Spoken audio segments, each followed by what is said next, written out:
Hi అండి. అందరూ ఎలా ఉన్నారండి? నేను మీ తెలుగింటి అమ్మాయిని. ఇప్పుడు ధనుర్మాసం కదండీ! ధనుర్మాసం అంటేనే ఇట్లా గీతల ముగ్గులు వేసుకుంటాం కదండీ! అలానే నేనైతే నాకొచ్చినవే చాలా సింపుల్‌గా ఇలా వేసేసుకున్నాను. గీతల ముగ్గులు వేసుకోవాలి కదండీ! సంక్రాంతి నెల మొత్తము. అలానే చూడండి ఇక్కడ చూపిస్తున్న టైం వచ్చేసి 6:40 అట్లా 7 అవుతుందిలేండి. మంచు మాత్రం చూడండి ఎలా కురుస్తుందో. అలానే మాకు పొలాల దగ్గర కదండీ! చలి అయితే ఇంకా బీభత్సంగా ఉందండి. ఇంగ అలా ముగ్గు పెట్టేసి వచ్చేసి ఒక పక్క పిల్లలకి టిఫిన్ వేస్తున్నాను. అలానే పాలకూర చేద్దామని చెప్పేసి ఇంకా పాలకూర అయితే చేస్తున్నానండి. ఫస్ట్ తాలింపు వేసేసుకున్నాం. ఉల్లిపాయ, టమాటా వేసేసి తాలింపు అయితే చేస్తున్నానులేండి. అవి బాగా మగ్గిపోతాయి కదా అని చెప్పేసి. పాలకూర అసలుకి మర్చిపోయానండి. ఎప్పుడో తీసుకొచ్చేసి కట్ చేసుకుని బాక్స్‌లో పెట్టి ఉంచాను కదా!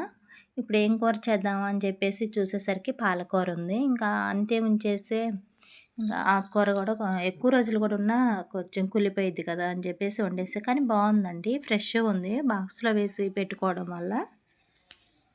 అలానే పిల్లలకు కూడా దోసలు వేసేస్తున్నాను. చట్నీ కూడా చేసేసాలండి. ఎండుమిర్చి చట్నీ చేసాను. ఇంకా ప్రాసెస్ అంతా ఏం చూపించట్లేదులే.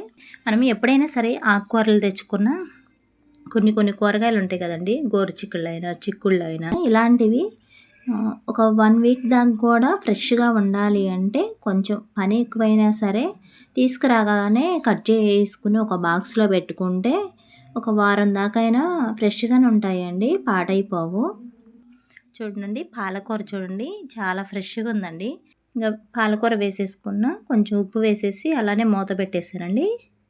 పాలకూరలో టమాటా వేసి చేస్తే కిడ్నీ స్టోన్స్ వస్తాయి అంటారు కదండీ! కానీ ఎప్పుడన్నా ఒకసారి చేసుకుంటే ఏం కాదండి.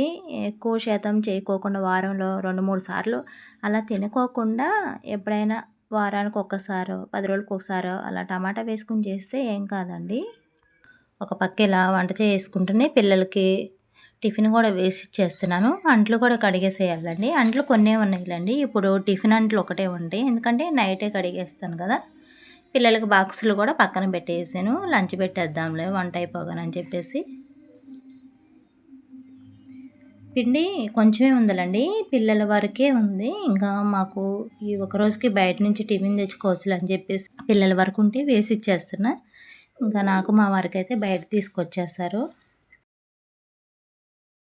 పాలకూర కూడా మగ్గిపోయిందండి. ఇంకా కొంచెం కారం కూడా వేసేసుకుని, కొంచెం ధనియాల పొడి, అలానే ఒక 4, 5 వెల్లుల్లి కూడా వేసుకోండండి. పాలకూర కొంచెం స్మెల్ వస్తుంది కదా! తినలేవరు కదండీ పిల్లలు. ఇలా వెల్లుల్లి వేయడం వల్ల స్మెల్ అనేది రాదు. ఈ వెల్లుల్లి స్మెల్లే బావుంటుంది చాలా. చూడండి ఇక్కడ నేను ఒక 4, 5 వెల్లుల్లిని కూడా దంచి వేసేసుకున్నా. టిఫిన్ వేయడం కూడా అయిపోయింది పిల్లలకి. ఇంకా రైస్ కూడా కడిగి పెట్టేసానులేండి. అన్నం అయిపోయేలోపు అంట్లు కూడా కడిగేసేస్తాను. అన్నం ఉడుకుతూ ఉంటుంది కదా! ఈలోపు అంట్లు కడగొచ్చులే అని చెప్పేసి ఇంకా అంట్లు అయితే కడిగేస్తున్నానులేండి. ఈరోజు కొంచెం కొన్నే ఉన్నాయిలేండి. టిఫిన్ అంట్లు ఒక్కటే ఉన్నాయి. నైటే కడిగేసాను కదా! ఇంకా అలానే మళ్ళీ దోశలు కదండీ! ఇంకా దోస పెనం ఒకటే ఉంటుంది కదా!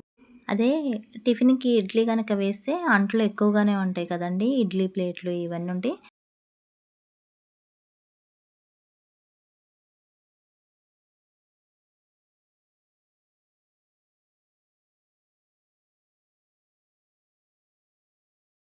చలి మాత్రం బీభత్సంగా ఉంటుందండి. మళ్ళీ అందులోనూ మాకు పొలాలు కూడా దగ్గర కదండీ! ఇంకా చల్లటి గాలి వీస్తుంది. అసలకి దగ్గు, జలుబు, గొంతులు కూడా నొప్పులేస్తున్నాయండి. కొంచెం గోరువెచ్చటి నీళ్ళు డైలీ తాగుతున్నాం కదండీ! వేడనేది కూడా వెళ్ళదీసినట్లయి గొంతులు కూడా అసలకి బాగా నొప్పులేస్తున్నాయి. ఇంక అలా అని చెప్పేసి ఒక 2 రోజుల నుంచి వేడి నీళ్ళైతే తాగట్లేదులెండి.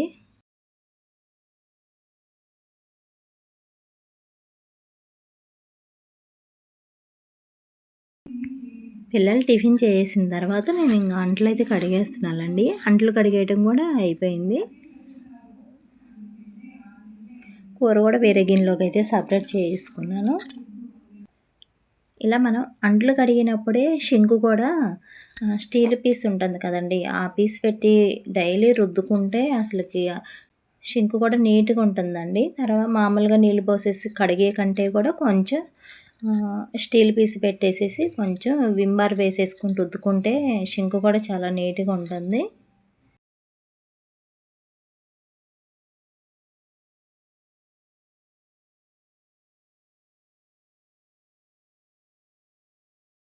కూడా కడిగేసేసి పిల్లలకైతే ఇంక లంచ్ బాక్సులు పెట్టేసేసేస్తానులేండి. రైస్ కూడా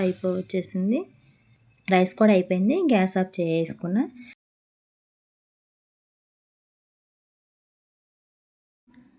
టిఫిన్ పని, వంట పని అంతా అయిపోయిన తర్వాత పిల్లలు కూడా స్కూల్‌కి వెళ్ళిపోయిన తర్వాత నేను చూపిస్తున్నా చూడండి. కిచెన్ అయితే ఇలా సర్దేసేసుకున్నాను. కిచెన్ కూడా చాలా నీట్‌గా ఉంది కదండీ. అలానే ఇక్కడ పెరుగు చూపిస్తున్నా కదండీ. ఇది నిన్న తోడు పెట్టేసానులేండి.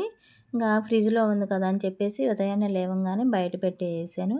అలానే ఎండుమిర్చి పచ్చడి ఉదయం టిఫిన్‌కని చేస్తే కదా! ఈ పచ్చడి రైస్‌లోని కూడా వేసుకోవచ్చండి. చాలా బావుండిద్ది. మళ్ళీ ఉదయాన్నే పాలు కాగబెట్టి మళ్ళీ తోడుపెట్టేసానులేండి. ఆ పెరుగు పుల్లగా ఉంటే వేసుకోలేం కదా అని చెప్పేసి పాలకూర టమాటా కూడా చేసే కదా పిల్లలకి పెట్టగా కొంచెం అయితే ఉందండి.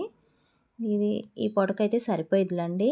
ఈరోజు వీడియో వచ్చేసి అయితే ఇదేలండి. వీడియో కనుక నచ్చినట్లయితే ఒక చిన్న లైక్ చేయండి, షేర్ చేయండి, సబ్స్క్రైబ్ చేయండి ప్లీజ్.